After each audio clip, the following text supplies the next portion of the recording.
Yeah. Are you planning on getting rid of that poison oak, or do you actually want to keep it as part of your native diversity? I was just curious. I don't know. We have a lot of it, and so we've I don't see any need for it, but personally, I'm not a fan of it. We cut back a lot of it, I think, and we had the goats for a year eating all the different patches. Yeah. We'll probably keep it because we also have it, we'll probably get rid of it here and keep it in like the habitat area with the ukes and the spring. Yeah. And we'll be planting natives there too. Yep. I was trying to think of what this area would look like if you remove that poison oak bush, plus there's maybe a trailing vine of it there, I can't tell. But sort of what would this area look like, and what are the potentials to use this area? And there's some, it's just nice to see already established shrubs, because any shrubs you want to put in, they're going to take 5 to 8 years to fill out and become productive members of a diversified ecology here. Yeah. So what you already have is good to start with as anchor places to work from. For sure. So it's nice just to see where they're situated and what they would be once you remove the things you really don't want that are invasive. They are. Yeah. And then sort of see how we can work from that area into other corners. So you can see the shrubs he's talking about. And then, so Paul, could you repeat what you were saying earlier, now that we have the mic on you, around what the attributes of this area Please don't pick it up while it's between my legs. There we go. Yeah. So sitting on the hillside just below where you want to put in some no-till beds, and then we have the 4 or 5 swales here, and then we get down into the lowlands by the neighbor's property. Those lowlands really offer a very good environment for doing vegetables, for doing annuals, because annuals tend to be much more tender and need a lot more comfort and protection. And that lowland area with the huge riparian willow corridor, that creates more stable air environments, and it will actually increase humidity down there and decrease wind stress and decrease evapotranspiration.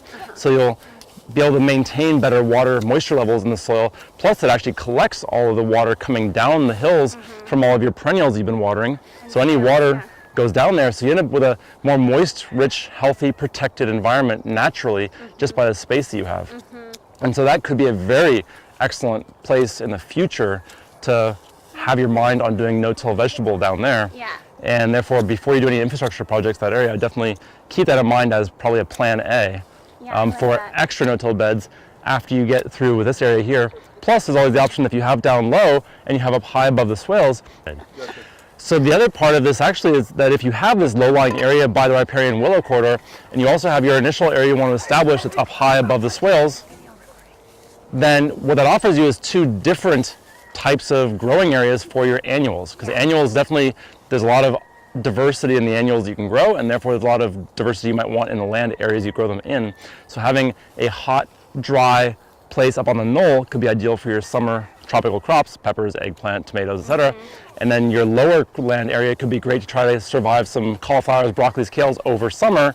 And then winter, anything could be down there too, but summer for sure, that would be a much more protected area for some of your more tender lettuces and other crops. Even carrots would be better down there probably. And up here on this dry knoll would be great for those really hot ones. Yeah. And melons would do great out there, that kind of stuff.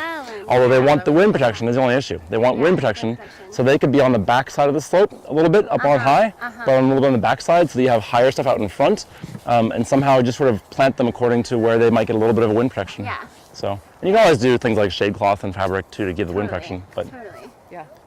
Quinoa. Quinoa and amaranth. Yeah. I mean, some farmer neighbors of ours did quinoa last year for the first year. They did a couple acres. Those can be great like 6 acres between the swales, especially until your trees are 25 years old. Yeah. But for the next 20 years, you have plenty of space between trees to do quinoa. Yeah. Because of like just how much spring has been impacted. Yep. But actually, it doesn't seem to be eroding that much. Yeah. I mean, we've only been here 4 years. So I'm not sure how much we can tell in like long term in 4 years. Sure. Clay shouldn't move very much. It's smaller particle size, so they all lock together better. And it hardens. Yeah. And then you guys are only about 18 inches of rain in Contra Costa, I know. Yep. So you're not the 35 inches that we get up in Sonoma County. Oh, you guys get 45? 35 on average, which means we either get 25 or 45. Yeah. We never get 35. I'm just sort of thinking about terracing. Because what you have are already really nice swales put in the potential no-till area. And if you really don't have any erosion issues here because it's clay and less rainfall, that makes the farming part easier and the no-till easier. So I would really start looking at those swales as a way to actually carve further into the hillside below the uphill swale and bring that soil back towards the downhill swale, filling in the actual swale part and keeping the berm, but leveling it out. So you end up terracing and getting these 10 or 11 foot wide swaths with like a 2 foot rise, 3 foot rise, and then 11 foot wide or 14 foot wide swath, 3 foot rise, 15 foot wide swath, etc. And you could have big, wide, flat terraces, or even tipped backwards into the hillside. Is certainly how they work as well. Yeah. And I mean, that would be a lovely possibility for managing no-till beds right here on this pretty gentle berm. It's not, if we totally could do that, doable. and I would love to be able to really demonstrate how swales and terraces can work in concert. Yeah. And have it, and then have like the appropriate planting for each. And you know, especially with the international share and learn exchange, having that, like looking at how global systems are really functioning and like what are the forces that are damaging them. That would be really beautiful to show, I think. I'd love to actually share some pictures that we've taken, and we can also go online and find equivalent pictures. But there would be great ways to manage this as terraces, maintaining a little divot of a swale at the end for water catchment if you had them totally flat or tipped a little bit downhill, or you can just tip them backwards, and then at the base right there you have your little trench, but just a narrow little trench like you have a lot of your drainage up there. And just looking at those drainage trenches, soil doesn't move here. It dries up and hardens and cracks, but it doesn't move. So you're really fortunate. That makes things far easier to manage here. So, you know, you could tip it back into the hillside, but it means a higher jump up, or you can tip it a little bit out or totally flat. But you can still do catchment at either end. And it'd be interesting to try both, but I would choose one over the other so you don't have this weird back and forth. But then you have a wonderful terracing area there and swale area here, and you have them both operating side by side. The terrace incorporates a bit of a trench for catchment, not really a swale, but enough of one that it functions. But it shows like similar principles with a different methodology. And so the swale is just scaled way down, and you have the terrace scaled way up to be the most predominant feature, marking this landform here. One thing that we're trying to work with is we have so many trees that we still need to plant, and but it wouldn't work to do trees. It wouldn't be the best thing to do trees on terraces. I wouldn't. Not where you're going to do the vegetables here. Unless you have super light shade trees, very light density branch structure. Lucena leucocephala would be an ideal tree for, in terms of the amount of shade that produces, but it's not going to survive here. You have frosts occasionally.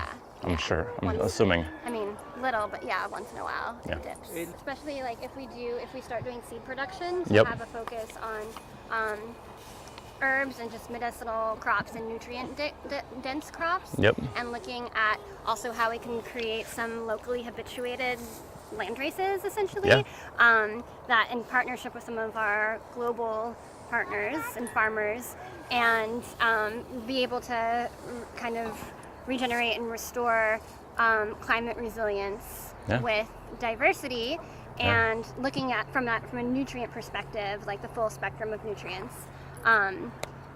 So that is that is one of the priorities. And depending on herbs again, you guys have so many different projects. But again, you get these islands of established perennials. And those become great shelter belts for doing herb areas around, because herbs tend to be on the more fragile side. And herbs often are in conjunction with larger perennials. They don't do well in exposed open areas.